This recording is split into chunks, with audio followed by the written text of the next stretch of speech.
Na-trap sa nasusunog na bahay sa Malabon ang dalawang bata at kanilang yaya. Nailabas ang isang bata pero bigong mailigtas ang dalawa. Nakatutok si James Agustin. Tupok na tupok ang unang palapag ng paupang bahay na ito sa barangay Tinajeros, Malabon matapos masunog bago maghating gabi. Umabot sa unang alarma ang sunog na naapula matapos sa mahigit 40 minuto. Nasa 12 fire truck ang rumisponde sa lugar.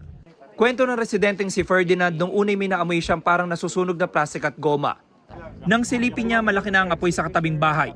Pagbaba ko, paglabas ko ng mismong pintuan, apoy na kaagad yung doon sa pintuan ng bahay. Napakalakas na.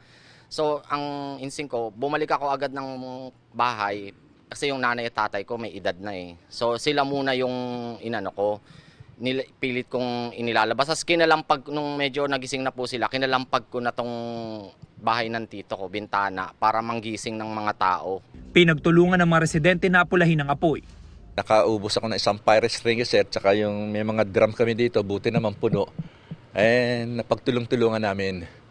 Talagang napakainit. Ubos yung ibaba.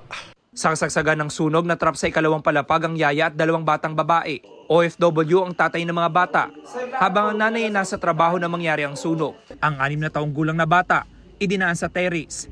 Nagtamo siya ng mga paso sa katawan. Yung isang bata, nakakasigaw pa kanina, pero naibaba dito sa bendang labas. Ang yaya naman na 3 taong gulang na bata, natagpo ang walang malay ayon sa residente. Nandun sa kutsyon nila, sa sahig, tapos yung bata nakahiga. Tapos yung yaya, dinapaan niya yun, nakatukod yung yaya.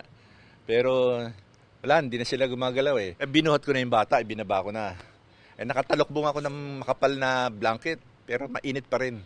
Isinugod ang 3 sa mga ospital. Ayon sa BFP, 2 nasawi sa insidente. May 3 years old na namatay, babae, and then yung yaya na around 40 years old na namatay din due to suffocation. Inoobserbahan naman sa ospital ang 6 na taong gulang na bata. Inaalam pa raw ng BFP ang sanhi ng apoy. Para sa GMA Integrated News, James Agustin, nakatutok, 24 oras.